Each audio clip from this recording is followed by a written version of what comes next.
اللہ اکبر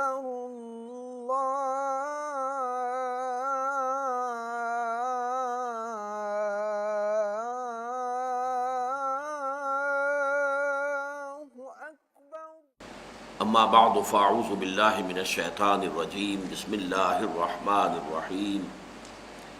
رب اشرح لی صدری ویسر لی امری واحلل عقدۃ من لسانی یفقہوا قولی۔ حضرات، 5 گھنٹوں میں ہم نے اس کتابچے کا مطالعہ مکمل کیا ہے۔ اب میں آپ کے سامنے ذرا ایک تاریخی جائزہ پیش کر دینا چاہتا ہوں کہ اس کتابچے کی تحریر ہوئی تھی مئی سن 67 میں، اس لیے کہ چھپا ہے یہ جون سن 67 کے شمارے میں، تو ظاہر بات ہے تحریر اس سے 1 مہینے پہلے ہوئی ہے۔ 33-34 برس اس پر گزر چکے ہیں۔ اسی سال تنظیم اسلامی کی تاسیس کے ضمن میں بھی ایک قدم میں نے اٹھایا تھا، اس کا ذکر میں اس لیے کر رہا ہوں اس وقت کہ یہ بات آپ کے ذہن نشین ہو جائے کہ میرے ذہن میں یہ 2 کام جو ہے پیرلل پہلے دن سے موجود ہیں۔ سن 67 ہی میں اس قرآنی علمی تحریک کا نقشہ، قرآن اکیڈمی کا نقشہ، یہ بھی میں نے سن 67 میں پیش کیا ہے، اور سن 67 ہی میں تنظیم اسلامی کی اساس، اس کی توضیحات، اس کی قرارداد تاسیس، یہ بھی میں نے تحریر کی۔ تنظیم اسلامی اور انجمن خطاب القرآن اور قرآن اکیڈمی کے مابین کیا رشتہ ہے، یہ میں بعد میں گفتگو کروں گا، اس وقت صرف نوٹ کرا رہا ہوں کہ سن 67 میں یہ مضمون لکھا گیا۔ سن 67 ہی میں ایک اٹیمپٹ ہوئی تنظیم اسلامی کے قیام کی۔ اس کے بعد سے جو 34 برس گزرے ہیں ان میں سے ایک اور نمایاں کام یہ ہے کہ سن 68 میں میں نے مسجد خضرہ سمان آباد میں 2 تقریریں کی، 2 جمعوں میں، مسلمانوں پر قرآن مجید کے حقوق، جو کتابچہ میرا بے پناہ جو ہے مقبول ہوا، بہت پھیلا ہے، اس کے ترجمے لوگوں نے از خود کیے۔ انگریزی کا ترجمہ پروفیسر ابراہیم صاحب کر کے لے آئے کہ میں نے ترجمہ کیا ہے۔ فارسی کا ترجمہ head of the department of Persian یہاں جو تھے لاہور کے، وہ کر کے لے آئے، میں ان سے واقف بھی نہیں تھا۔ اسی طریقے سے عربی کا ترجمہ صہیب حسن صاحب نے کیا، بغیر اس کے کہ میں نے ان سے کہا۔ اس طریقے سے اس کے ترجمے ہوئے ہیں اور وہ بہت پھیلا دنیا کے اندر۔ تو اس میں اصل میں ایک دوسرے اینگل سے میں نے بات کی تھی۔ نشأت ثانیہ میں تو ہم اوپر سے آ رہے ہیں کہ دنیا میں اس وقت غلبہ ہے ایک ملحدانہ فکر کا، ہمیں اس میں سوراخ کرنے ہیں، اس میں دراڑیں ڈالنی ہیں، اس فصیل کو توڑنا ہے، اور اس کے لیے ظاہر بات ہے کہ یہ عام آدمی کو کرنے کا کام نہیں ہے، بلکہ اس کے لیے نہایت ذہین و فطین لوگ چاہیے، اور وہ لوگ کہ جو اپنی پوری زندگی جو ہے اس کام کے لیے وقف کریں۔ لیکن ایک دوسرا اینگل یہ ہے کہ بہت بحیثیت مسلمان میری نجات کا دار و مدار اس پر ہے کہ قرآن مجید کے ساتھ ہمارا تعلق صحیح ہو۔ وہ تعلق کی بنیادیں 5 ہیں، وہ ہر شخص کے لیے، کہ ہر انسان، ہر مسلمان اپنی صلاحیت اور استعداد کے مطابق قرآن مجید کے 5 حقوق ادا کرے۔ نمبر 1، اسے مانے جیسے کہ ماننے کا حق ہے، یعنی ایمان اور تعظیم۔ نمبر 2، اسے پڑھے جیسے کہ پڑھنے کا حق ہے، یعنی تلاوت اور ترتیل۔ نمبر 3، اسے سمجھے جیسے سمجھنے کا حق ہے، تذکر و تدبر۔ اس پر عمل کرے جیسے کہ عمل کرنے کا حق ہے، حکم اور اقامت۔ اور پھر اسے عام کرے، پھیلائے، اس کی تبلیغ کرے، تبلیغ و تبیین۔ یہ کتابچہ جو ہے یہ گویا کہ ہر آدمی کے کرنے کا کام ہے۔ فلسفی اپنی سطح پر یہ کام کرے، عامی آدمی اپنی سطح پر یہ کام کرے، ہر ایک اس کام کے اندر لگ جائے، اس لیے کہ حضور نے جو فرمایا کہ بلغوا انی ولو آیۃ، پہنچاؤ میری جانب سے چاہے ایک ہی آیت۔ اب ایک فلسفی ہے جو قرآن کو پیش کر رہا ہے، ایک بہت بڑا عالم ہے جو قرآن کو پیش کر رہا ہے، ایک بہت بڑا متکلم ہے جو قرآن کو پیش کر رہا ہے، ایک بڑا فقیہ ہے جو قرآن کو ایک عامی انسان ہے قرآن کو پیش کر رہا ہے۔ عامی انسان اپنی سطح کے لوگوں تک تو بات پہنچا لے گا نا، ظاہر بات ہے کہ اکثریت انسانوں کی تو عوام ہی پر مشتمل ہے۔ تو یہ گویا کہ یہ 2 کتابچے ہماری اس تحریک کے اہم ترین کتابچوں میں سے، اساسی کتابچوں میں سے ہوئے، ایک اسلام کی نشأت ثانیہ کرنے کا اصل کام، اور دوسرے مسلمانوں پر قرآن مجید کے حقوق۔ اب یہ سن 67-68 کے بعد سے آج تک 2001 تک جو کام ہوا ہے، ان میں سے ایک کام تو وہ ہے کہ جس کو ہم نے ابھی پڑھا تھا کہ علوم قرآنی کی عمومی نشر و اشاعت کا اہم ترین نتیجہ یہ نکلے گا کہ عام لوگوں کی توجہات قرآن حکیم کی طرف مرکوز ہوں گی، ذہنوں پر اس کی عظمت کا نقش قائم ہوگا، دلوں میں اس کی محبت جاگزی ہوگی اور اس کی جانب ایک عام التفات پیدا ہو جائے گا۔ الحمدللہ کہ ان 34 سالوں میں اللہ تعالیٰ نے جو بھی کچھ کرنے کی ہمت مجھے عطا فرمائی، اور پھر مجھے ساتھی عطا کر دیے، اعوان و انصار عطا کر دیے، ایسے شاگرد عطا کر دیے کہ جنہوں نے جو کچھ میرے پاس تھا مجھ سے لیا اور پھر اس کو آگے پھیلانے میں وہ میرے ساتھ شریک ہو گئے، جس کے نتیجے میں واقعہ یہ ہے کہ عمومی نشر و اشاعت کا کام بہت بڑے پیمانے پر ہوا ہے، الحمدللہ ثم الحمدللہ۔ چنانچہ درس قرآن کی محفلیں، 2 ڈھائی گھنٹے کے میرے درس، سینکڑوں لوگ ان میں شریک ہوتے رہے۔ مسجد شہداء میں 700 افراد اتوار کی صبح کو جمع ہوتے تھے، مسجد خضرا میں 250-300 افراد ہوتے تھے، وہ ذرا شہر کے ایک کونے پر واقع تھی۔ اسی طریقے سے میں نے کراچی میں دروس دیے ہیں، اور امریکہ میں، انگلینڈ میں، ہندوستان میں جا کے دروس دیے ہیں۔ تو دروس درس قرآن کی محفلیں، پھر قرآنی تربیت گاہیں، ایک ہفتے کی، 20 دن کی، ایک مہینے کی تربیت گاہیں، لاہور میں، پنڈی میں، کوئٹے میں، کراچی میں، کئی جگہ۔ اسی طریقے سے قرآن کانفرنسیں جو لاہور کی ثقافتی زندگی کا ایک بہت اہم سنگ میل بن گئی تھی، قرآن کانفرنس، اینول قرآن کانفرنس، علماء مختلف مکاتب فکر کے جمع ہو رہے ہیں، دانشور حضرات آ رہے ہیں، یونیورسٹی کے پروفیسرز آ رہے ہیں، قرآن مجید کی عظمت کے موضوع پر، قرآن مجید کی تعلیمات اور فلسفہ اور حکمت کے مختلف پہلوؤں پر مقالے ہیں، تقاریر ہیں۔ پھر یہ کہ دورہ ترجمہ قرآن 6 گھنٹے رمضان مبارک کی راتوں میں قرآن مجید کے ساتھ، پورا دورہ ترجمہ، پورا قرآن مجید میں تراویح کی نماز کے ساتھ قرآن مجید کی راتوں میں پورے قرآن کا ترجمہ، اسے گزر جانا، اور ان تمام چیزوں کو پھر آگے پھیلانے کا ذریعہ آڈیو کیسٹ، ویڈیو کیسٹ، جو اب لاکھوں کی تعداد میں۔ مجھے ہر روز کوئی نیا آدمی ملتا ہے، بتاتا ہے میرے پاس آپ کے 400 500 700 کیسٹ ہیں، مجھے نیا تعارف ہوتا ہے، کچھ پتہ نہیں، میں فلاں جگہ رہتا ہوں، میرے پاس اتنے کیسٹ آپ کے، ہم نے ایک حلقہ بنا رکھا ہے، ہم ہر اتوار کو ملتے ہیں اور آپ کا کوئی نہ کوئی کیسٹ سنتے ہیں، یہ قطر میں ہو رہا ہے، یہ دوحہ میں ہو رہا ہے، یہ فلاں جگہ ہو رہا ہے، یہ کویت میں ہو رہا ہے، یہ سعودی عرب میں ہو رہا ہے، ہر جگہ، اور ہم سے ان کا کوئی تعلق ہی نہیں۔ بامبے میں جو اب ممبئی کہلاتا ہے، اس میں IRF جو ہے،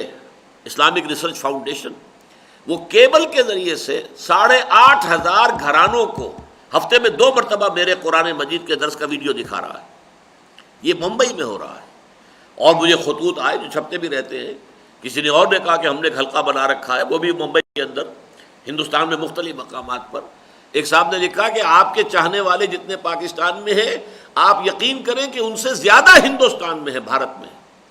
بہرحال یہ سب کچھ اس حوالے سے میں نے بتایا ہے کہ یہ عمومی دعوت قرآن کی جو ہے وہ تو الحمدللہ اس میں جو بھی میرا خون پسینہ لگا ہے، جو محنت ہوئی ہے، اس کے نتائج نکلے ہیں، بھرپور نکلے ہیں، اور اس میں مجھے پورا اطمینان ہے اللہ کے فضل و کرم سے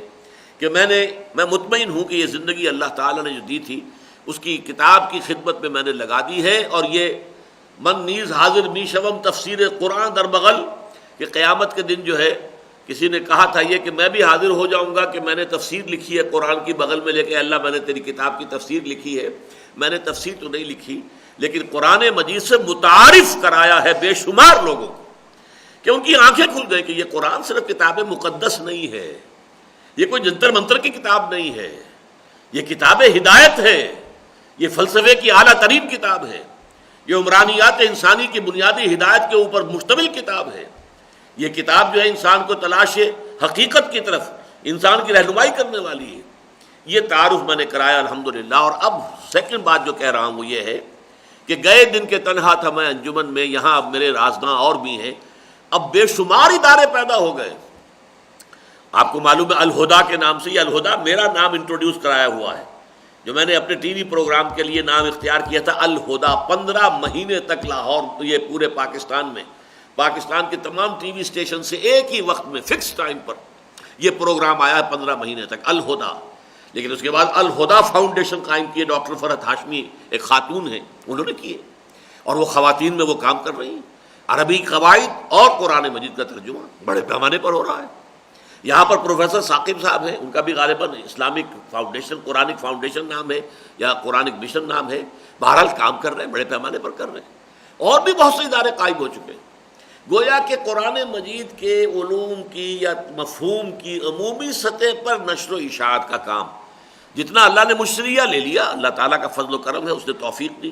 اسی کی توفیق کے بل پر ہوا ہے. لیکن اب یہ کہ اس کی حد تک تو میں سمجھتا ہوں کہ میں اس اعتبار سے بھی فارغ ہوں کہ اب یہ کام جہاں میرے ساتھی کر رہے ہیں، میرے شاگرد کر رہے ہیں، وہاں یہ کہ بڑے پیمانے پر دوسرے ادارے بھی میدان میں آ گئے ہیں جو اس کام کے اندر لگے ہوئے ہیں. البتہ وہ اصل کام کہ جو اسلام کی نشرت ثانیہ میں ہم نے پڑھا ہے 3 دن میں، اس کے اعتبار سے میں جائزہ لینا چاہتا ہوں. دیکھیے، سن 72 میں انجمن خدام القرآن قائم ہوئی. سن 65 میں لاہور آیا تھا تو 7 برس تک میں نے اس طرح کام کیا ہے کہ نہ کوئی انجمن تھی، نہ کوئی ادارہ تھا. میری میڈیکل پریکٹس بھی جاری تھی اور درس و تدریس قرآن کا معاملہ چل رہا تھا. ہر شام کہیں نہ کہیں درس، اتوار کو 2 درس، جمعے کے روز خطاب جمعہ ہے تو وہ بھی قرآن مجید کے مفہوم پر مشتمل خطاب، اور پھر یہ کہ شام کو درس. تو یہ کام میں نے کیا ہے جبکہ کوئی ادارہ، کوئی تنظیم کچھ نہیں تھی. اپنا ہی ایک پبلشنگ ہاؤس بھی قائم کیا تھا، دارالاشاعت الاسلامیہ، ذاتی طور پر. اسی سے پھر میں نے یہ 2 کتاب سے شائع کیے. اسلام کی نشرت ثانیہ کرنے کا اصل کام، مسلمانوں پر قرآن مجید کے حقوق، مولانا اصلاحی صاحب کی تفسیر تدبر قرآن کی جلد اول 2 یہ قائم، یہ شائع کی. بہرحال یہ کام جو ہے میں نے کیا ہے بغیر کسی تنظیم یا جماعت یا ادارے کا. لیکن یہ کہ سن 72 میں پھر وہ ساتھی کچھ ایسے آئے، شامل ہوئے کہ انجمن خدام القرآن قائم ہوئی، اور سن 75 میں تنظیم اسلامی کا قیام عمل میں آ گیا. یہ ہوا سن 75 کے مارچ میں، اور مارچ 72 میں انجمن خدام القرآن قائم ہوئی. سن 76 میں قرآن اکیڈمی کا سنگ بنیاد رکھا گیا، وہ قرآن اکیڈمی 36 کے ماڈل ٹاؤن میں. اور 1 جنوری سن 77 سے میں منتقل ہو گیا قرآن اکیڈمی میں. گویا کہ مجھے اب 24 برس ہو چکے ہیں وہاں رہائش پذیر ہوئے. یہ میرا اب گویا کہ ڈیرا ہے وہاں پر. اس زمانے میں ابھی صرف بیسمنٹ مسجد کا بنا تھا تو ہماری لائبریری منتقل ہو گئی تھی، ہمارے آفیسز آ گئے تھے، لیکن ابھی مسجد اوپر کی جو ہے بعد میں تعمیر ہوئی ہے. لیکن سن 77 سے ہماری اکیڈمی نے کام شروع کر دیا تھا. اس مرحلے پر میں ذرا واضح کر دینا چاہتا ہوں کہ تنظیم اور انجمن کا باہمی رشتہ کیا ہے، اس لیے کہ یہ بعض حضرات کے ذہنوں میں اشکال سا رہتا ہے 2 ادارے کیوں ہیں، تنظیم علیحدہ کیوں ہے، انجمن علیحدہ کیوں ہے. پہلی بات تو یہ کہ تاریخی اعتبار سے انجمن پہلے قائم ہوئی ہے. میں نے درس و تدریس قرآن کا کام کیا، اور پھر جب ہم خیال لوگ میرے پیدا ہو گئے، آج کل یہ ہم خیال کسی اور معنی میں استعمال ہوتا ہے، لیکن میرے ہم خیال جب پیدا ہوئے تو پھر انجمن قائم ہوئی. اور پھر جب کچھ لوگوں نے کمر کس لی کہ اب اس کے لیے ہمیں اپنی زندگیوں کو بدلنا ہے اور اسلامی انقلاب کی جدوجہد کرنی ہے، تو تنظیم اسلامی قائم ہوئی. اور تنظیم اسلامی ہم کہہ سکتے ہیں کہ انجمن کی گود میں اس کی ولادت ہوئی. انجمن کا دفتر تھا سمن آباد میں، 12A سمن آباد، 12A افغانی روڈ سمن آباد، وہیں پر یہ تنظیم کا تاسیسی اجلاس ہوا. ان دونوں کے معاملے میں یہ چاہتا ہوں کہ جو اشکال لوگوں کو ہو جاتا ہے خام خواہ، اس کو میں حل کر دوں. اسی لیے میں نے آپ کو بتایا تھا کہ میں نے سن 67 ہی میں تنظیم کا نقشہ پیش کیا تھا. لیکن اس وقت اصل میں کوشش یہ تھی کہ جماعت اسلامی سے جو لوگ ہم جدا ہوئے تھے ایک ہی وقت میں، ان کو دوبارہ جمع کیا جائے. وہ کوشش ناکام ہو گئی. لیکن میں نے اس کی قرارداد تاسیس بھی لکھ لی تھی، اس کی توضیحات بھی لکھ لی تھی، اس پر اجماع بھی ہو گیا تھا، 30 حضرات نے اس کے اوپر دستخط کر دیے تھے. لیکن آگے وہ گاڑی نہیں چل پائی. پھر میں نے یہ طے کیا کہ اب میں اپنے درس و تدریس کے ذریعے سے اپنے ہم خیال لوگوں کا ایک حلقہ بناؤں اور پھر ان کی بنیاد پر تنظیم قائم کروں. چنانچہ اس میں پھر مجھے جو ہے یہ سال لگ گئے، یوں سمجھیے کہ سن 67 سے اور سن 75 تک یہ 8 سال لگ گئے اس کام کے اندر. تو پھر جو ہے جو اب تنظیم بنی تھی وہ در حقیقت میرے درس قرآن کے ذریعے سے جو حلقہ وجود میں آیا ہے ان پر مشتمل تھی. لیکن جیسا کہ میں نے عرض کیا، آج ہی ہم نے پڑھا ہے کہ اس نشرت ثانیہ میں بھی ہم نے یہ لکھا ہوا ہے کہ پہلا کام یہ ہے کہ عمومی دعوت و تبلیغ کا ایک ایسا ادارہ قائم ہو جو ایک طرف تو عوام کو تجدید ایمان اور اصلاح اعمال کی دعوت دے، اور جو لوگ اس کی جانب متوجہ ہوں ان کی ذہنی و فکری اور اخلاقی اور عملی تربیت کا بندوبست کرے، اور ساتھ ہی اس علمی کام کی اہمیت ان لوگوں پر واضح کرے جو خلوص اور دردمندی کے ساتھ اسلام کی نشرت ثانیہ کے آرزومند ہیں. یہ ابھی ہم نے پڑھا ہے. اور دوسرے یہ کہ قرآن اکیڈمی قائم ہو. الحمدللہ کہ قرآن اکیڈمی قائم ہو گئی. 1976 میں سنگ بنیاد رکھا گیا، سن 77 میں اس کا کام شروع ہو گیا. لیکن تنظیم اسلامی کی جو وضاحت ہے اس کے ضمن میں بتا دینا چاہتا ہوں کہ جس طرح اس کے مینیفیسٹو میں یا اس کی اساسی تحریر کے اندر ایک عمومی دعوت و تبلیغ کے ادارے کی ضرورت مقدم ہے، قرآن اکیڈمی پر مقدم ہے، اسی طریقے سے تنظیم اسلامی کی قرارداد تاسیس اور اس کی توضیحات کے میں جملے آپ کو سنا دینا چاہتا ہوں۔ تنظیم اسلامی کی تاسیسی قرارداد میں دوسرے امور کے علاوہ یہ صراحت بھی موجود ہے کہ عامت الناس کو دین کی دعوت و تبلیغ کی جو ذمہ داری امت مسلمہ پر بحیثیت مجموعی عائد ہوتی ہے، اس کے ضمن میں ہمارے نزدیک اہم ترین کام یہ ہے کہ جاہلیت قدیمہ کے باطل عقائد و رسوم اور دور جدید کے گمراہ کن افکار و نظریات کا مدلل ابطال کیا جائے اور حیات انسانی کے مختلف پہلوؤں کے لیے کتاب و سنت کی ہدایت اور رہنمائی کو وضاحت کے ساتھ پیش کیا جائے تاکہ ان کی اصلی حکمت اور عقلی قدر و قیمت واضح ہو اور وہ شبہات و شکوک رفع ہوں جو اس دور کے لوگوں کے ذہنوں میں موجود ہیں۔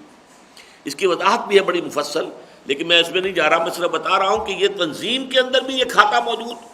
اور انجمن کے یا قرآن اکیڈمی یا قرآنی دعوت و تحریک جو ہے اس کے اندر بھی موجود۔ تو یہ دونوں چیزیں ایک وقت میں سائملٹینیس، یہ توام ہے، جیسے جڑیاں بچے پیدا ہوتے ہیں، یہ توام ہے در حقیقت میرے ذہن کے اندر ان دونوں کی جو ہیولہ بنا ہے وہ بیک وقت بنا ہے۔ اب چلیے ہم نے اس قرآن اکیڈمی کے تحت جو کام اس میں بیان ہوا ہے اس کے ضمن میں کیا کچھ کرنے کی کوشش کی ہے۔ جنوری سن 82 میں ہم نے فیلوشپ اسکیم شروع کی، فیلوز آف قرآن اکیڈمی۔ ہم نے ان کے لیے طے کیا کہ ہم 17ویں گریڈ کی تنخواہ بھی دیں گے، اس لیے کہ اس کے لیے M A M S C یہ کم سے کم ہم لینا چاہتے تھے، یا یہ کہ ایم بی بی ایس ڈاکٹری کی ہوئی ہو، تاکہ یہ لوگ قرآن پڑھیں اور ان کو تعلیم ہم دیں اور پھر یہ لوگ کام کریں، قرآن مجید کی ریسرچ بھی کریں، آگے جو کام ہم نے پڑھا ہے اس کے اندر کہ ایک نیا علم کلام جو ہے اس کی تدوین کرنی ہے، اور مزید جتنے بھی علوم عمرانیات ہیں ان کے اندر جو ہے صحیح اسلامی تعلیمات کو پیش کرنا ہے۔ لیکن ہوا کیا، اس فیلوشپ اسکیم میں 7 افراد آئے، لیکن ان میں ایک M B B S doctor تھے، ایک بی ڈی ایس تھے، ایک ایم ایس سی کیمسٹری تھے، ایک ایم ایس سی جیولوجی تھے، ایک ایم ایس سی زوالوجی تھے، ایک ایم اے اسلامیات تھے، ایک ایم اے فلسفہ تھے۔ یعنی ان میں سے 5 وہ تھے کہ جن کا تعلق سائنس کے میدان سے تھا، گویا کہ سوشل سائنسز سے ان کا کوئی تعارف ہی نہیں تھا۔ اس اعتبار سے یا تو وہ اثر نو تعلیم حاصل کرتے سوشل سائنسز کی، فلسفہ پڑھتے، یہ اس کے لیے ہمارے ہاں کے معاشرے میں بڑی مشکل سے لوگوں نے اپنی تعلیم مکمل کی ہوتی ہے۔ پہلے والدین منتظر ہوتے ہیں کہ اب یہ فارغ ہوں تو یہ برسر کار ہوں اور ہمارے اوپر جو بوجھ پڑا ہوا ہے معاشی اس میں کمی ہو، یا ہمارے دست و بازو بنے ہمیں سپورٹ کریں، لہذا ہمیں جو ملے تو وہ تو یہ سائنس والے ملے، اور سائنس والوں کے لیے اثر نو کمر ہمت کس کے سوشل سائنسز کا پڑھنا یہ آسان کام نہیں تھا۔ لہذا یہ تو ہوا کہ ان کے ذریعے سے ہمارے ایسے ساتھی ہمیں مل گئے جو میرے اس درس قرآن کے کام میں میرے شریک ہو گئے، ان کے ذریعے سے درس قرآن کا جو عمومی کام میں کر رہا تھا وہ ایک بڑے پیمانے پر پھیل گیا۔ بہت سے لوگ جو ہے اب درس قرآن اسی طریقے سے دینے کی صلاحیت ان میں پیدا ہو گئی، لیکن اس کے ذریعے سے ہمیں اس ریسرچ کے لیے جو ہمیں تخلیقی کام کے لیے لوگ چاہیے تھے وہ نہیں مل پائے۔ پھر ہم نے 2 سالہ کورس شروع کیا سن 84-85 میں، اور اس میں بھی آج میں ذکر کر رہا ہوں تو آپ حیران ہوں گے کہ ہم نے وظائف کا اعلان کیا تھا۔ M A M S C اگر آئے گا اس کے لیے تو ہمیں 1000 روپیہ ماہانہ وظیفہ دیں گے، B A B S C آئے گا تو 800 روپے، اور F A F S C والا آئے گا تو 600 روپے۔ اب ہم کو اس وقت بڑا ایک چرچا ہو گیا تھا کہ کہاں سے خزانہ آ گیا ہے ڈاکٹر اسرار کے پاس کہ وہ اتنے بڑے بڑے وظیفے دینے کو تیار ہے، لیکن اس کی بھی جو کارکردگی کا نتیجہ ہمارے سامنے آیا، بدقسمتی سے ہمارا جو ماحول بحیثیت مجموعی جس رنگ میں رنگا گیا ہے وہ مادہ پرستی کی چھاپ اتنی گہری ہو چکی ہے، اور جیسا کہ ہم نے اس میں بھی پڑھا ہے تلاش معاش کا معاملہ اتنا بھاری، اتنا ثقیل ہو چکا ہے لوگوں پر، اور جو ذرا اس سے آگے نکلتے ہیں ان پر ایک دھن سوار ہو جاتی ہے اپنی معیار زندگی کو بلند تر کرنے کی۔ لہٰذا ہمیں اس اسکیم سے بھی بہت سے لوگ تو آ گئے، لیکن اس وقت گزاری کے لیے آئے کہ ابھی کوئی جاب واب نہیں مل رہا تھا تو چلو لاہور میں ہاسٹل میں رہنا بھی ہوگا اور وظیفہ بھی ملے گا، لاہور میں رہائش بھی مل جائے گی۔ وہ ان کے لیے ان کے اندر وہ اصل جو ارج تھی جس کی جو میں نے ذکر کیا تھا، ارج پیدا ہو جائے، وہ ارج پیدا نہیں ہو سکی۔ لہذا ہماری یہ اسکیم بھی ناکام ہوئی، ہمیں اس کے ذریعے سے کچھ لوگ نہیں مل سکے۔ پھر ہم نے اس سے آگے بڑھ کر جو ہے اور اسے کنڈینس کیا، 1 سالہ کورس بنایا جو اب 9 مہینے کا کورس بن چکا ہے۔ اس میں واقعتاً یہ ہے کہ بڑے تسلسل کے ساتھ اب اس میں جو ہے میں سمجھتا ہوں کم سے کم 500 حضرات، جن میں MBBS بھی ہیں، جن میں ڈاکٹرز ہیں، انجینئرز ہیں، ایک صاحب PhD بھی آئے تھے، mechanical engineer, civil engineers, MSCs، graduates, یہ آئے ہیں۔ اور ان لوگوں نے جو ہے بہرحال 1 سال یہاں رہ کر کچھ قرآن سیکھا، عربی سیکھی۔ میں نے اس کے ضمن میں 6 ہدف قائم کیے تھے کہ دیکھیے جو لوگ بھی اس کام میں یہاں پر آ کے لگتے ہیں، وقت لگاتے ہیں، اپنی صلاحیتیں صرف کر رہے ہیں، ان میں اوپر سے لے کے نیچے تک 6 کیٹیگریز کے لوگ ہو سکتے ہیں کہ جو یہاں سے نکل کر کام کریں۔ سب سے اوپر ہے تخلیقی کام، کریٹو ورک، کوئی نئی شے پیدا کرنا۔ یہ ایپک میکنگ بکس ہوتی ہیں، جیسے ابھی ہم نے پڑھا اس کے اندر الرد علی المنطقیین، امام ابن تیمیہ کی، یہ ایک تاریخ ساز کتاب بن گئی۔ تحافت الفلاسفہ، امام غزالی کی، یہ تاریخ ساز کتاب بن گئی۔ تو اس طرح کے تاریخ ساز کام کرنے والے، ایپک میکنگ بکس پیدا کرنے والے، یہ روز روز نہیں ہوا کرتے، یہ شاذ ہوتے ہیں۔ پنیری ہزاروں کی ہو تو ان میں سے ایک آدھ نکل آئے گا۔ ظاہر بات ہے کہ غزالی اور ابن تیمیہ اور پھر شاہ ولی اللہ دہلوی اور اس کے بعد میں کہوں گا علامہ اقبال تو روز روز پیدا نہیں ہوتے۔ عمرہا در کعبہ و بت خانہ می نالد حیات،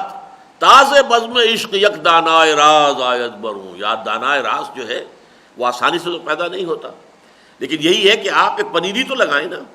اس میں سے ہو سکتا ہے کہ اللہ تعالیٰ ایسا دانہ ہمیں عطا کر دے،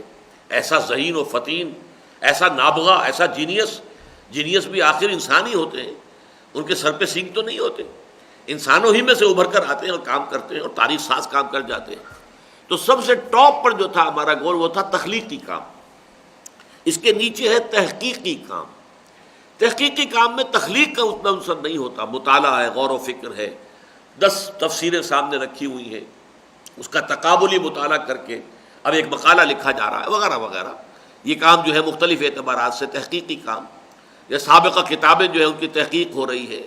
اس طریقے سے تحقیقی کام یہ نمبر 2 پر ہے۔ اس کے لیے بھی اعلیٰ صلاحیت درکار ہے، لیکن ظاہر بات ہے تخلیقی کام جو ہے، کریٹو ورک، وہ بہت ہی زیادہ اونچی صلاحیت جو ہے اس کے لیے درکار ہے۔ نمبر 3 یہ ہے کہ جن میں یہ دونوں کام نہ کر سکے وہ تدریس میں تو میرا ساتھی بن جائے، درس قرآن تو دے جس طرح میں دے رہا ہوں۔ میں بھی کوئی تخلیقی کام نہیں کر رہا، میں نے کوئی تحقیقی کام نہیں کیا، میں نے کوئی قرآن کی تفسیر نہیں لکھی، میں کوئی بڑا مصنف نہیں ہوں، میں تو قرآن کا مبلغ ہوں، قرآن کا داعی ہوں، قرآن کا معلم ہوں، قرآن کا مدرس ہوں۔ تو اس اعتبار سے جو بھی خیر اس ذریعے سے پھیلا ہے،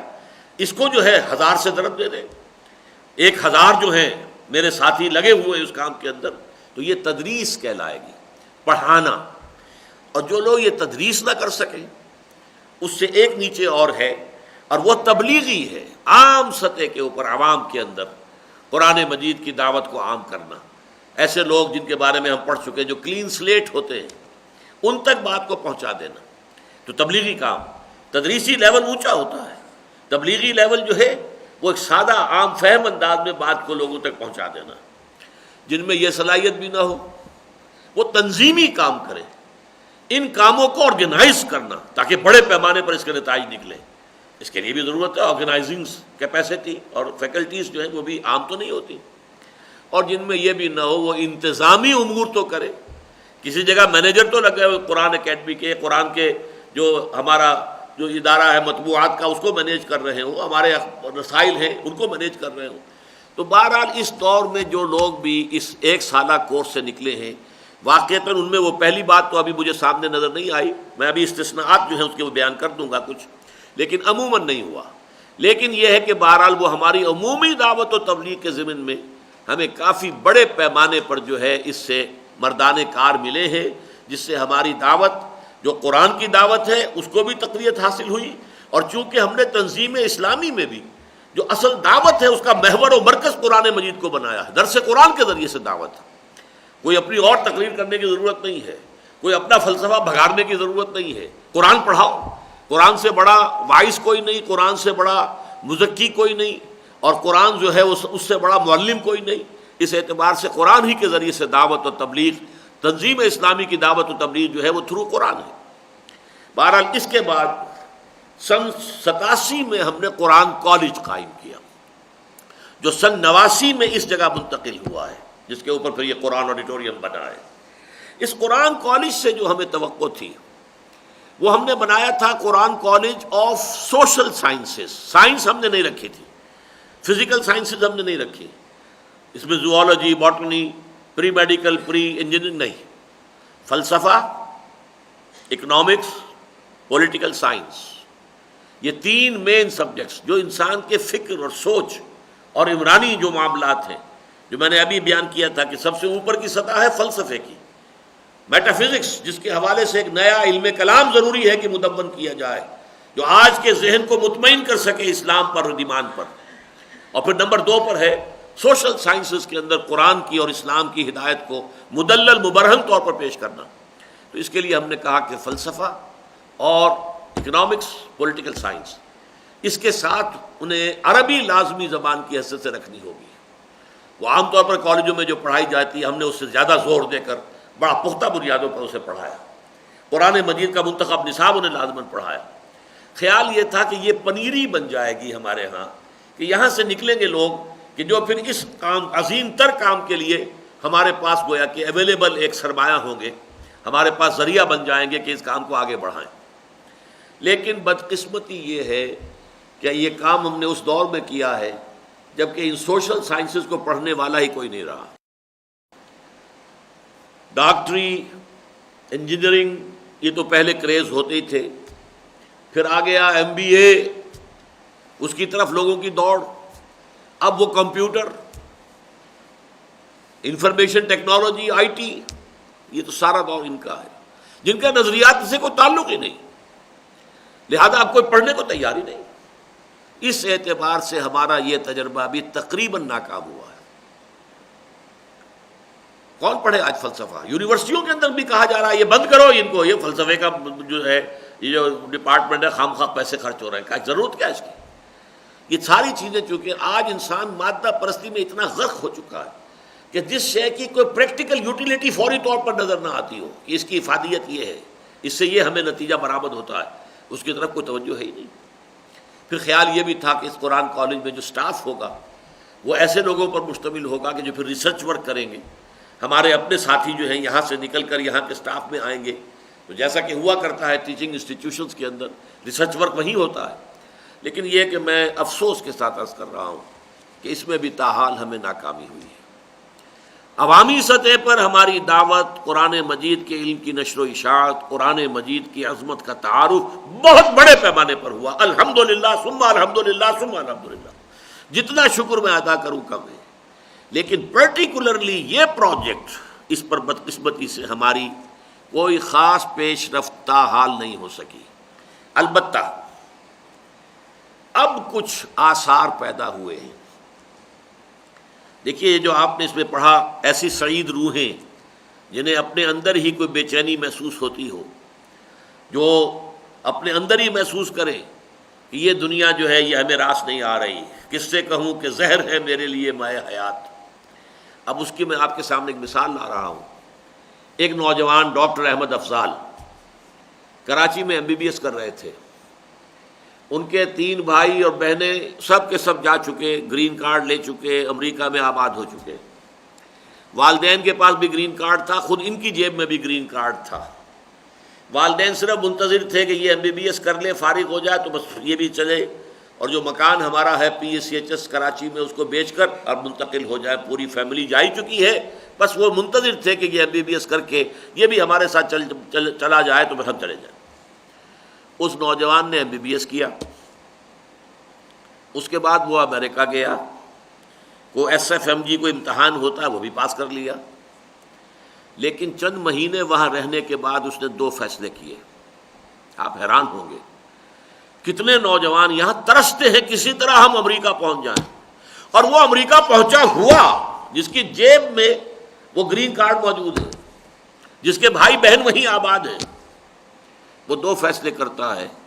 نہ میں نے ڈاکٹری کرنی ہے نہ میں نے امریکہ میں رہنا ہے، واپس آ گیا۔ اس کے بعد مجھے خط لکھتے ہیں کہ آپ کی ایک فیلوشپ اسکیم کبھی ہوئی تھی، وہ اب بھی ہے یا نہیں ہے؟ میں نے جواب دیا کہ نہیں اب وہ اسکیم تو نہیں ہے، بس تم بتاؤ مسئلہ کیا ہے۔ معلوم یہ ہوا کہ وہ ہائی اسکول کے زمانے سے میرا رسالہ میثاق پڑھ رہا تھا، وہ نوجوان میرے فکر سے واقف تھا، اور اس کے دل میں امنگ پیدا ہوئی کہ میں وہ کام جو اس کتابچے میں لکھا گیا ہے وہ کام میں کروں، قرآن پڑھوں اور قرآن کے علم اور نور کو دنیا میں عام کروں۔ ڈاکٹری واکٹری سے کیا لینا ہے؟ یہ وہ شخص جو MBBS کر چکا ہے، SFMG کا امتحان پاس کر چکا ہے، گرین کارڈ اس کی جیب میں ہے،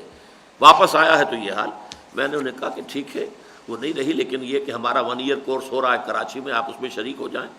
اور اس کے بعد دیکھیے آپ کے لیے کوئی راستہ بناتے ہیں۔ 1 ایئر کورس کیا۔ میں ان کے والد سے ملنے گیا تو آپ حیران ہوں گے یہ سن کر، وہ ریٹائر ہو چکے تھے، ڈپٹی سیکریٹری تھے سینٹرل گورنمنٹ میں پاکستان کے۔ آنکھوں سے ان کے آنسو کی لڑی ٹوٹ نہیں رہی تھی، مسلسل رو رہے تھے کہ اسے کیا ہو گیا میرے بیٹے کو۔ یہ بھی مثال آج کی دنیا میں ہے۔ یہ کیا کرے گا، کہاں سے کھائے گا، کیسے زندگی گزارے گا؟ میں نے کہا حضرت مجھے دیکھیے، 30 برس ہو گئے کہ میں نے کوئی کام نہیں کیا، زندہ تو ہوں، اللہ مجھے کھلا رہا ہے پلا رہا ہے، کیوں آپ فکر کرتے ہیں؟ روئے جا رہے تھے مسلسل۔ اب یہ نوجوان جو ہیں جو امریکہ کو طلاق دے کر آ گئے تھے، اب ہماری اسکیم کے تحت گئے ہیں امریکہ، اب سوشل سائنسز میں PhD کرنے کے لیے انہوں نے داخلہ لے لیا ڈروز یونیورسٹی کے اندر ورجینیا میں، اور وہاں یہ کام کر رہے ہیں۔ وہاں سے فارغ ہو کر آئیں گے تو انشاءاللہ یوں سمجھیے یہ ہے وہ نوجوان جن کے بارے میں وہ میں نے ایک خیالی سا نقشہ پیش کیا تھا جو اس کتاب میں آپ پڑھ چکے ہیں، لیکن یہ ہے کہ اس کی ایک مثال سامنے آئی۔ دوسری مثال انگلش امریکہ سے، باسط بلال ایک نوجوان، اور اتفاق کی بات یہ کہ جو اس مضمون کا جو سن تحریر ہے وہی اس کا سن پیدائش ہے، 1967 کی پیدائش۔ اس نے وہاں پولیٹیکل سائنس میں MA کیا، لیکن ان کا معاملہ بھی یہ تھا کہ ان کی ایک خالہ ہیں، یہ سرگودوں میں رہتی ہیں، اور وہ گرلز کالج میں لائبریرین تھی، وہ ہماری تنظیم سے انجمن سے وابستہ ہیں۔ وہ انہیں میرے کیسٹ بھیجتی رہتی تھی امریکہ۔ ان بچوں نے اپنے ہائی اسکول کے دوران میں بھی میرے کیسٹ سنے تھے، تو ذہنوں میں وہ چیز جو راسخ ہوئی، تو اس کے بعد سن 93 میں غالباً میری پہلی ملاقات ہوئی ان سے، اور میں نے محسوس کیا کہ نہایت ذہین آدمی، نابغہ نوجوان ہے، بہت باصلاحیت نوجوان ہے۔ الحمدللہ کہ وہ بھی اس کام میں لگ گئے، اور اس طریقے انہوں نے کھینچا ہے ڈاکٹر احمد افضال کو۔ باسط بلال تقریباً 1 PhD مکمل کر چکے ہیں اور دوسری PhD اب کر رہے ہیں ورجینیا یونیورسٹی کے ساتھ۔ یہ ہے گویا کہ ہمارا 2 افراد کا ایک پہلا نیوکلیس۔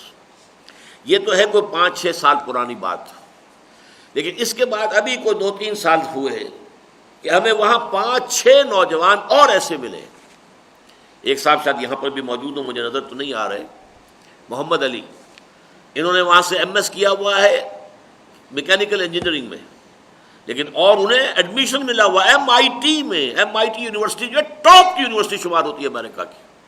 بڑے ترلے جسے پنجابی میں کہتے ہیں، ترلے لے کر وہاں داخلہ ملتا ہے۔ انہیں داخلہ بھی ملا ہوا ہے اور وظیفہ ملا ہوا ہے، لیکن ان کا ارادہ تو یہ تھا کہ میں چھوڑ دوں اس کو اور اب دینی تعلیم صرف حاصل کروں، لیکن میں نے کہا نہیں، آپ PhD کر لیجئے، اس کی کوئی حرج نہیں ہے، لیکن یہ کہ آپ شفٹ کیجئے اس کو سائنس سے ہسٹری آف سائنس، پھر فلاسفی آف سائنس، اور پھر فلاسفی کی طرف۔ جیسے ڈاکٹر حسین نصر کا آپ نے نام سنا ہوگا، بہت بڑے انٹلیکچوئل ہیں، دنیا میں معروف ہیں، ایرانی ہیں، وہ بھی اصل میں سائنس کے طالب علم تھے، لیکن پھر سائنس سے history of science, philosophy of science, اور پھر فلسفہ۔ اب وہ دنیا کے مسلمانوں میں سے ٹاپ کے فلاسفرز جو ہیں ان میں سے ان کا شمار ہوتا ہے۔ اسی طریقے سے ماہان مرزا، انہوں نے بھی میکینیکل انجینئرنگ کیا ہوا ہے، لیکن یہ کہ اب وہ کچھ دنوں سے ہمارے یہاں یا 1 ایئر کورس بھی کیا، اور اس کے بعد جو ہے ان کی اہلیہ بھی امریکن ہے، وائٹ امریکن، اس نے پردہ کیا، برقع لے رہی ہے وہ اللہ کی بندی۔ بلکہ چونکہ میرے ساتھ یہ مہان مرزا گئے تھے افغانستان، وہاں سے وہ شٹل کاک برقعے لے آئے جو افغانی عورتیں پہنتی ہیں، اب وہ امریکن لڑکی جو ہے وہ شٹل کاک برقع پہن رہی ہے۔ اس نے ابھی ہمارے یہاں خواتین کے حلقے کا ایک کورس ہوا ہے، وہ مکمل کیا، بہت اچھی پوزیشن میں، اردو بھی سیکھی ہے، قرآن مجید پڑھا ہے اور عربی سیکھی ہے۔ یہ بھی اب تیار، ان کا بھی PhD کے لیے داخلہ ہو چکا ہے۔ ییل یونیورسٹی جو ہے یہ بھی بڑی ٹاپ یونیورسٹی ہے، اور بھی ہمارے چند نوجوان جو ہیں وہ کام کر رہے ہیں۔ تو مجھے امید یہ ہے کہ انشاءاللہ العزیز اب وہاں پر انسٹیٹیوٹ آف قرآنک وزڈم کی ایک تاسیس ہو جائے گی، اور باسط بلال جو پہلا تھیسس ہے ان کا وہ اسی کتابچے پر بیسڈ ہے۔ وہ یہ کہتے ہیں کہ اس کتابچے نے آنکھیں کھولی تھی میری، اور یہ کہ پوری دنیا میں اب کچھ لوگ، آپ نے جو بات کہی تھی آج سے سمجھیے 30 سال پہلے، یعنی سن 67 میں، اب کچھ آدمی جو ہے عالم اسلام میں اور بھی پیدا ہوئے جو اس طرح کی باتیں کر رہے ہیں، ورنہ یہ ہے کہ اس طرف تو لوگوں کا دھیان جاتا ہی نہیں تھا۔ عام خیال تو یہی تھا کہ اصل مسلمان ہے تو اسلام، ایمان تو ہمارے پاس ہے، اب بات عمل کی کرو، عمل کی واعظ ہے، نصیحت ہے، ایمان تو ہے۔ حالانکہ یہ بات ذہن سے نکل چکی تھی، وہ ایمان نہیں ہے، وہ ایک عقیدہ ہے، صرف موروثی عقیدہ ہے، وہ ایک ریشیل کریڈ ہے۔ موروثی طور پر کچھ چیزوں کو ہم مانتے ہیں بس، لیکن اس پر کنوکشن، یقین، وہ کہاں ہے؟ ندارت۔ اس حوالے سے یہ جو بات میں نے کہی تھی، وہ تو سمجھتے ہیں، ان کا کہنا یہ ہے کہ شاید یہ کتابچہ جو اللہ تعالیٰ نے ڈاکٹر صاحب سے میرے لیے ہی لکھوایا ہے، وہ اپنی زندگی کو اس مشن کے لیے وقف کر چکے ہیں، اس کے لیے پوری طریقے سے، اسی لیے وہ، کیونکہ جیسا کہ میں نے اس میں لکھا ہے، آج کی دنیا میں عام آدمی کی بات کی طرف توجہ دینے والے لوگ نہیں ہیں۔ آپ کے پاس پی ایچ ڈی ایک یونیورسٹی سے دوسری یونیورسٹی سے ہوں، پھر کوئی بات آپ کریں تو پھر آپ کی بات پر توجہ کی جائے گی، ورنہ قابل توجہ ہی بات نہیں ہے۔ اب جیسے معاشی مسائل اور ان کا حل، مولانا نعیم صدیقی صاحب نے کتاب لکھی، لیکن ظاہر بات ہے کہ کوئی جو اکنامکس کا پی ایچ ڈی کیا ہوا وہ نہیں پڑھے گا اسے، کیونکہ ڈگری کیا ہے، کوالیفیکیشن کیا ہے، نہیں ہے، کچھ بھی نہیں ہے۔ اکنامکس میں کہیں انہوں نے پی ایچ ڈی نہیں کی ہے، لہذا نہیں پڑھیں گے، اسے توجہ نہیں ہوگی، چاہے اس کے اندر ہیرے آپ نے جڑ دیے ہوں، لیکن توجہ ہی نہیں ہوگی۔ لہذا وہ اب پی ایچ ڈی سے یہ نوجوان کر رہے ہیں، اس لیے کر رہے ہیں تاکہ ان کی بات وہاں وقیع ہو، وہاں کے اکیڈمک جو سرکلز ہیں ان میں ان کی بات سنی جائے، اور پھر اللہ کرے، جیسا کہ ان کا ارادہ ہے، اللہ کرے یہ لوگ ایک گروپ کی شکل میں ان کا ارادہ ہے کہ پاکستان آئیں گے، تاکہ یہاں کے انٹیلیجنشیا کو جھنجھوڑیں، اور یہاں جو مروبیت طاری ہے، مغرب کا فلسفہ، مغرب کا فکر، مغرب کا تمدن، اس کا جو مروبیت ہے اس کو ختم کیا جائے۔ اور واقعہ یہی ہے کہ تنظیم اسلامی کی دعوت اور ہماری قرآنی دعوت، یہ دونوں اس ملک میں اگرچہ مڈل کلاس میں بہت بڑے پیمانے پر پھیلے، لیکن ہمارے ہاں کا جو ایک ایلیٹ طبقہ ہے، جو بدقسمتی سے اردو اب پڑھ نہیں سکتا، اردو، اور میری اردو ذرا ثقیل بھی ہے، وہ کہاں پڑھے گی، کہاں سمجھے گی؟ وہ تو جب تک انگریزی میں ان سے بات نہ ہو اور انگریزی میں انہیں نہ سمجھایا جائے تو ہمارے سوسائٹی کے اس طبقے تک ہماری بات پہنچ نہیں رہی، ورنہ وہ بات پہنچے گی تو انشاءاللہ ان کے دلوں میں گھر بھی کرے گی، ان میں بھی سعید روحیں موجود ہیں، سلیم الفطرت لوگ موجود ہیں، وہ اٹریکٹ ہوں گے قرآن کی دعوت کی طرف۔ لیکن یہ کہ وہ ان کی ایک معذوری سمجھ لیجیے، معذور ہے کہ اب اردو کی بات ان تک پہنچتی نہیں، ابلاغ کا حق نہیں ادا ہوتا، ان کے لیے لازم ہے کہ کوئی انگریزی میں انہیں بات سمجھائے۔ اور یہ چیز ہمارے ہاں بڑھ رہی ہے دن بدن تیزی کے ساتھ، ہمارا معاشرہ، تعلیم کا نظام جس رخ پر جا رہا ہے، جس رخ پر اب مزید جو ہے اس کو لے جایا جا رہا ہے کہ پہلی جماعت سے انگریزی جو ہے وہ لازم، اور اسی کے حوالے سے سارے اب یہ جتنے بھی کریکولا ہیں اور جتنی بھی جو یہ ٹیکسٹ بکس وغیرہ ہیں، ان کے اندر بھی انقلاب آ رہا ہے، تعلیمی دنیا میں ایک عجیب انقلاب لایا جا رہا ہے۔ مغرب کے یہ سوشل انجینئرنگ پروگرام اور یہ جو بھی نیو ورلڈ آرڈر کی سکیمز ہیں اس کے تحت ہو رہا ہے، لہذا یہ آنے والے دنوں میں یہ مسئلہ اور گمبھیر ہوگا۔ ہمیں ضرورت ہوگی ایسے داعیان قرآن کی جو قرآن کی دعوت انگریزی میں پیش کر سکے، اور وہ انگریزی بھی وہ ہو کہ جس کو یہاں کے لوگ بھی مانے کہ ہاں، اس کا لوہا تسلیم کرے کہ ہاں یہ ٹھیک انگریزی ہے۔ ظاہر بات ہے کہ میں وہاں جا کر امریکہ میں اسے کہا کرتا ہوں میں انگریزی کی ٹانگ توڑ لیتا ہوں، وہاں جا کے ٹانگیں توڑتا ہوں میں، انگریزی میں میرا محاورہ نہیں ہے، نہ میں کبھی ویسٹ میں رہا ہوں، نہ امریکہ میں رہا ہوں، نہ انگلینڈ میں رہا ہوں۔ پھر یہ کہ انگریزی پڑھی بھی تھی تو ایف ایس سی تک ہی پڑھی تھی نا، اس کے بعد کوئی انگریزی ادب کا تو طالب علم کبھی بھی نہیں رہا،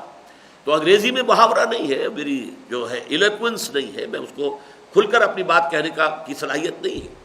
لیکن وہاں چونکہ کچھ لوگ ایسے ہیں، یہاں تو یہ ہے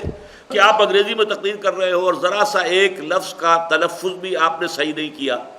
تو وہ لوگ جو ہے مسکرائیں گے اور زہر خند ہوگا ان کے چہروں پر کہ یہ کیا لفظ بول گئے ہیں، یہ صحیح بول نہیں سکے۔ امریکہ میں یہ نہیں ہوتا، وہاں وہ سمجھنا چاہتے ہیں یہ کہنا کیا چاہتے ہیں۔ پھر ان کے اپنے اندر جو ہے انگریزی کے بہت سے لہجے ہیں، بہت سے لہجے ہیں، ساؤتھ کا لہجہ اور ہے، نارتھ کا اور ہے، جو اٹیلینز وہاں پر آ کر آباد ہوئے ان کی انگریزی کچھ اور ہے، جو جرمنی کے لوگ آ کے آباد ہوئے ان کی انگریزی کچھ اور ہے، جو پولش آ کے آباد ہوئے ان کی انگریزی کچھ اور ہے، جو انگلینڈ سے آئے ان کی انگریزی کچھ اور ہے، تو وہ کوئی ایک انگریزی ہے ہی نہیں وہاں۔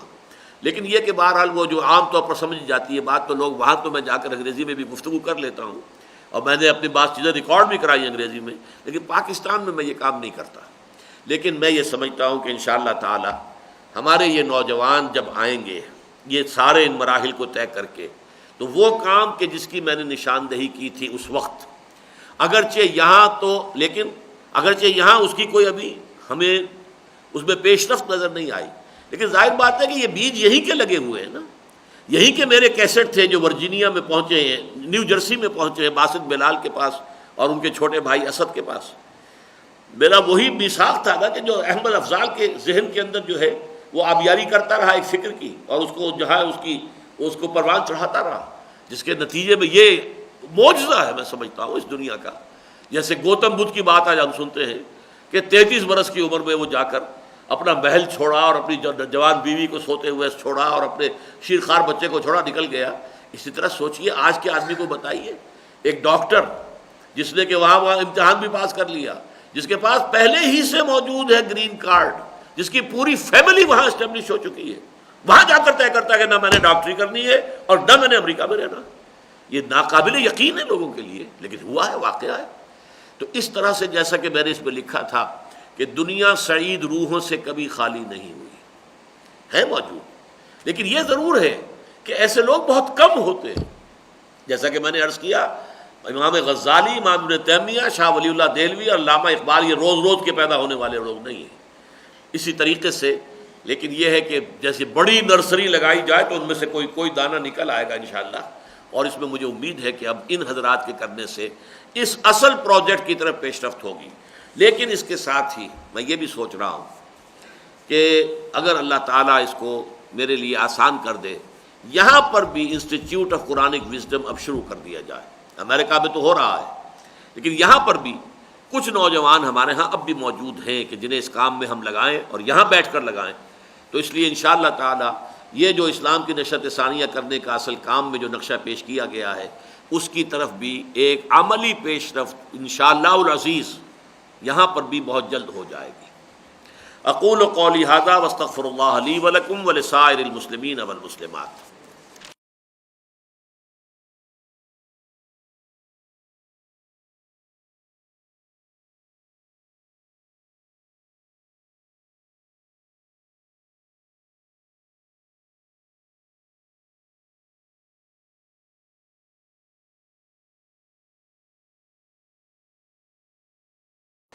امجد ظہور صاحب نے پوچھا ہے کیا کم پڑھے لکھے حضرات اس سالہ کورس میں شامل ہو سکتے ہیں جو صرف اردو پڑھ لکھ سکتے ہوں؟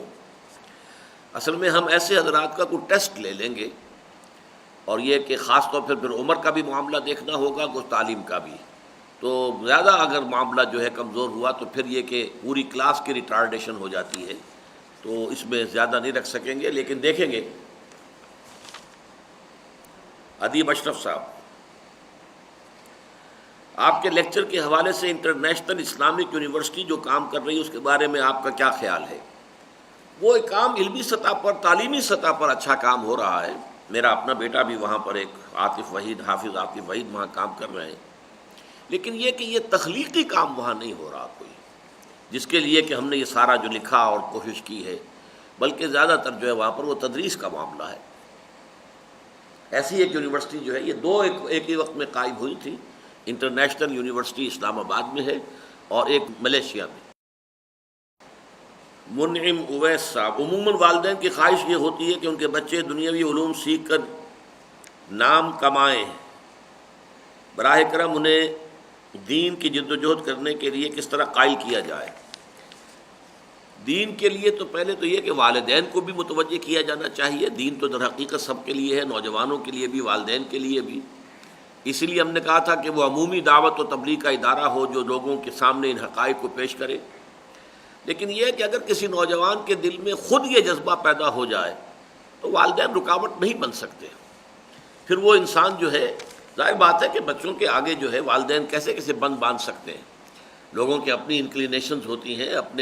ان کے ٹیمپرامنٹ ہوتے ہیں، اپنے رجحانات ہوتے ہیں، اپنی ترجیحات ہوتی ہیں۔ جب اندر سے کسی نوجوان کے یہ جذبہ ابھر آئے گا تو پھر کوئی شے روک نہیں سکے گی۔ Muhammad Usman Javed Durrani, Institute of Quranic Wisdom America والے اور یہاں کا خاکہ کیا ہے؟ یہ ایک تھنک ٹینک ہوگا، اسلامی دنیا کے دماغ کہاں پر اکٹھے ہو کر سوچیں گے۔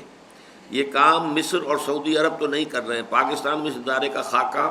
9 ماہی کورس اگر شام کو بھی کر دیا جائے، نہیں یہ شام کا معاملہ چلتا نہیں ہے۔ ہم نے بہت مرتبہ کوشش کی ہے ایوننگ کلاسز عربی سکھانے کی، شروع میں کافی لوگ آ جاتے ہیں، پھر ہوتا کیا ہے سارا دن کام کر کے آئے ہوئے، تھکے ہوئے، ایگزاسٹڈ، وہاں ان کا ذہن حاضر نہیں ہوتا، اور پھر جو ہے ان کو وقت نہیں ملتا کہ جا کر جو کچھ پڑھا ہے اس کو دوبارہ بھی دیکھ سکیں، لہذا وہ چل نہیں پاتے، ختم ہو جاتا معاملہ۔ یہ تو ہمارا اگر کچھ کامیابی ہوئی ہے تو 1 ایئر کورس کو، جسے اب ہم نے اور کنڈینس کر کے 9 مہینے کا کر دیا ہے، وہ بھی خاص طور پر ان امریکنز کے لیے۔ یہاں کے لوگوں کے لیے تو ظاہر بات ہے کہ یہاں مئی جون جولائی کی گرمی جو ہے اس کے لیے بہرحال برداشت کرتے ہیں، اس کو عادی ہو چکے ہیں، لیکن ان لوگوں کے لیے بہت ممکن نہیں ہوتا یہ، تو اس لیے ہم نے اسے 9 مہینے میں کر دیا، 2 سیمسٹرز ہیں۔ اس حوالے سے وہ تو کچھ درجے میں کامیابی ہے۔ ایک دفعہ آدمی کڑوی گولی کڑوا گھونٹ بھر لے، 9 مہینے نکال لے، یہ پارٹ ٹائم ہونے والا کام نہیں ہے۔ بہرحال یہ انسٹیٹیوٹ آف قرآنک وزڈم جو ہے انشاءاللہ اس کا بھی کوئی نقشہ جو ہے جلدی ہی اس کا کوئی پراسپیکٹس، اس کا اصول وغیرہ وہ سامنے آ جائیں گے آپ کے انشاءاللہ۔ محمد رضوان الحق صاحب، 9 ماہی کورس صرف ریگولر افراد ہی کر سکتے ہیں، کیا ایسا ممکن نہیں ہے کہ 3 ماہ کی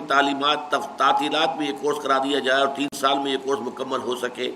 یا کیسٹ وغیرہ کے ذریعے ممکن ہو؟ ویسے خط و کتابت کے ذریعے سے ہمارے کئی کورسز چل رہے ہیں، عربی گرامر کورس چل رہا ہے، مطالعہ قرآن حکیم کا منتخب نصاب کا کورس چل رہا ہے، لیکن یہ کلاس روم ٹیچنگ بالکل دوسری شے ہوتی ہے۔ اور 3 مہینے کی چھٹی جو ہے وہ عام طور پر تو کبھی کسی کی کسی وقت شروع ہو رہی ہے، کسی کی کسی وقت شروع ہو رہی ہے، اور پھر وہ شدید ترین گرمی کا موسم ہوتا ہے، اسی لیے تو کالج والے یونیورسٹی والے آپ کو چھوڑتے ہیں۔ تو یہ تو وہی ہے، اس وقت تک جو بھی شکل ہمارے ہاں ہے وہ یہی ہے۔ ہمت کریں اور اس کے لیے وقت نکالیں، ارادہ کر لیں گے تو اللہ تعالیٰ اسے آسان بنا دے گا۔ احسن عارف اسرار، آپ کے دروس سن کر فوری طور پر تو بہت اثر ہوتا ہے، مگر پھر یہ اثر تھوڑے عرصے کے بعد ختم ہونا شروع ہو جاتا ہے، برائے کرم اس کا حل بتا دیجئے۔ اسی لیے ہم ہر ہفتے درس رکھتے ہیں تاکہ وہ تازہ ہوتا رہے، ہر جمعے کو خطاب ہوتا ہے، یہ سب اسی لیے ہے کہ انسان میں نسیان کا مادہ کافی ہے، تو تذکیر ہوتی رہنی چاہیے، بار بار کی یاد دہانی انسان کی ضرورت ہے۔ سردار اکرم علی خان صاحب، دین کے عملی انقلابی نفاذ کے لیے ضروری ہے کہ تمام دینی جماعتیں انقلاب اسلامی کے لیے متحد ہو سکیں، اس پر سب سے زیادہ توجہ دینا ضروری سمجھتا ہوں۔ آپ کے ذہن مبارک میں کوئی بہترین طریقہ یا نظریہ یا خیال ہو تو اپنے ذہن مبارک سے روشنی ڈالیے۔ میں نے تو سر توڑ کوششیں کی ہیں، کسی طریقے سے یہ دینی جماعتیں جو ہیں یہ الیکشن پالیٹکس، پاور پالیٹکس سے علیحدہ ہو کر اور متحد ہو کر ایک انقلابی جد و جہد پر جمع ہو جائیں، لیکن مجھے اب تک ناکامی ہوئی ہے۔ شمشاد علی صاحب، کیا طالبان کی حکومت قال اللہ قال رسول میں گر کر رہ جائے گی؟ حالانکہ وہاں تو مرعوبیت کی کوئی وجہ نہیں ہے، اس میں بھی جدید دور کے ساتھ دینے کی کیا شکل ہے؟ ہاں، مرعوبیت وہاں نہیں ہے، اس لیے کہ وہاں کے مرعوب جو بھی عناصر تھے وہ چھوڑ کر جا چکے ہیں، جو وہاں خانہ جنگی رہی اور مسلسل جو وہاں جنگ جاری رہی، پیسے والے لوگ بھی وہاں سے نکل گئے، جدید تعلیم یافتہ لوگ بھی نکل گئے، امریکہ میں جا کر آباد ہو گئے، انگلینڈ میں ہو گئے، فرانس میں ہو گئے، لاہور پاکستان میں آ گئے، اسلام آباد میں بعض سیکٹرز ایسے ہیں جہاں جا کر معلوم ہوتا ہے کہ شاید آپ افغانستان میں آ گئے، اور پشاور تو آدھا جو ہے اب افغانوں کے قبضے میں ہے۔ اس حوالے سے یہ ہے کہ وہاں سے وہ لوگ نکل چکے ہیں، اب وہاں یا تو عام آدمی ہے اور یا پھر یہ کہ علماء اور جو بھی مذہبی طبقہ ہے، لہذا ان کے لیے کام اس اعتبار سے آسان ہے اس وقت۔ لیکن بہرحال اس دنیا، جدید دنیا میں رہنا ہے تو دنیا کے مسائل اور معاملات کو سمجھنا ضروری ہوگا، یہ کام انہیں کرنا پڑے گا۔ سیف اللہ صاحب، کیا محض دعوت و تبلیغ سے اس عہد کی تکمیل ہو جائے گی جو صحابہ کرام نے حضور سے کیا کہ یہ دین غائبین تک دین پہنچایا جائے؟ یقیناً یہ کہ دعوت و تبلیغ جو ہے وہ آج تو اس کے ذرائع بہت زیادہ ایسے ہیں کہ بڑے پیمانے پر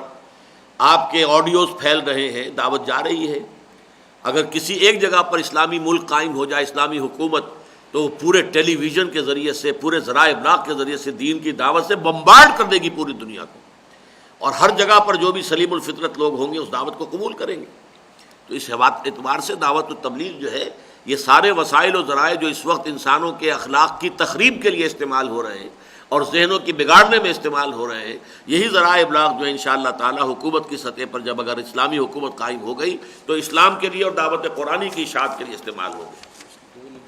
صفحہ 22 پر بولڈ ورڈز میں ہے اسی کا نام ایمان ہے، تو کیا ریڑھی والا مومن نہیں؟ ایمان کے بجائے کوئی متبادل لفظ ہو سکتا ہے یا نہیں؟ نہیں، یہاں لفظ تو ایمان ہے، لیکن ریڑھی والے کے ذہن میں تو وہ اشکال تھے ہی نہیں نا، اور ایمان سے اس کو ایک امن اور چین نصیب ہے، اللہ ہے، اللہ کو پکارتا ہے، کوئی تکلیف آتی ہے تو سمجھتا ہے من جانب اللہ ہے، تو اس لیے اس کو تو وہ ایمان حاصل ہے۔ لیکن یہ کہ انٹیلیجنسیا کے لیے اور اونچے لوگوں کے لیے اور نابغہ لوگوں کے لیے ایمان کسے کہیں گے؟ وہ تو ان وادیوں میں سے گزرا ہو تو پھر وہ ایمان کہلائے گا۔ دعوت عمومی کی سطح پر تبلیغی جماعت کام کر رہی ہے، آپ اس سے متفق کیوں نہیں ہیں، اور آپ اس دعوت کو کس انداز میں کرنا چاہتے ہیں؟ دونوں میں فرق کیا ہے؟ تبلیغی جماعت جو دعوت کر رہی ہے وہ وعظ کی بنیاد پر ہے، اپنی زبان میں وعظ کہتے ہیں، وہ عربی نہ سیکھنے کے لیے کہتے ہیں نہ قرآن مجید کو استعمال کرتے ہیں۔ ہماری دعوت و تبلیغ کا مرکز و محور قرآن ہے، یا درس قرآن، اور یا پھر یہ کہ یہ 9 ماہی کورس ہے یا اور جو بھی ہم بناتے ہیں تاکہ عربی سیکھیں لوگ، اور ہماری سب سے زیادہ کوشش یہ ہوتی ہے کہ لوگ عربی سیکھیں، اپنی آنکھوں سے قرآن پڑھیں۔ یہ ہمارے اور ان کے دعوت و تبلیغ کا بنیادی فرق ہے۔ تبلیغ و دعوت کرنے سے کیا دین مکمل ہو جاتا ہے؟ سیاست اور حکومت میں مکمل کنٹرول کرنا بھی کیا ضروری نہیں ہے؟ نہیں، تبلیغ و دعوت کے ذریعے سے افراد کو کھینچیں، پھر افراد کو منظم کریں، ان کی تربیت کریں، انہیں ایک طاقت کی شکل دیں، اور پھر اس کو باطل سے ٹکرائیں اور دین کو قائم کریں۔ تو یہ آج کا موضوع نہیں تھا، ورنہ اسلامی انقلاب کا عمل کیا ہے، اس کے کیا مدارج ہیں، اس کے کیا مراحل ہیں، اس میں بات ہوتی تو پھر میں یہ ساری باتیں بیان کرتا۔ آج تو ہم نے اس کو صرف قرآن مجید کے حوالے سے اور اعلیٰ ذہین طبقات میں خاص طور پر ایمان کی نعمت کو کیسے پھیلایا جائے اس کے بارے میں گفتگو کی ہے۔ سردار محمد Ali Khan: Well, as you said that there are 2 types of personalities, split and composed personalities. My question is that will your 9 months program can make men a totally integrated or composed personality? یہ دعویٰ تو میں نہیں کرتا، لیکن یہ کہ یہ یقیناً اس میدان کی طرف آپ کو لے جائے گا، اور بہت سے حضرات انشاءاللہ اس پر اس درجے مطمئن ہو جائیں گے کہ وہ اندر سپلٹ نہیں رہے گا انشاءاللہ۔ یہ فرمائیں کہ آج جب کہ ہر طرف شیطانی حرکات کا دورہ اور شیطانی قوتیں پوری طرح سرگرم ہیں، دوسری طرف ہماری دینی جماعتیں اس کو روکنے کے حوالے سے بالکل سوئی ہوئی معلوم ہوتی ہیں۔ پوچھنا یہ ہے کہ تنظیم اسلامی اس حوالے سے کیا کام کر رہی ہے؟ تنظیم اسلامی ایک طرف تو ان جماعتوں کو دعوت دیتی ہے کہ جمع ہو کر نہیں عن المنکر کے لیے میدان میں آ جائیں، اور اگر یہ نہیں آتے تو ہم ایک ایسی جماعت بنانے کی تیاری کر رہے ہیں۔ ہمارے پاس ابھی نفری کم ہے، ہم اس نفری کے بل پر آ کر میدان میں چیلنج نہیں کر سکتے، لیکن اگر ہمارے پاس ایڈوکیٹ نمبر میں تقریباً 2 لاکھ افراد اگر جمع ہو گئے تو پھر ہم میدان میں آئیں گے انشاءاللہ، اور پھر ہم جو ہے راستہ روکیں گے بدی کا۔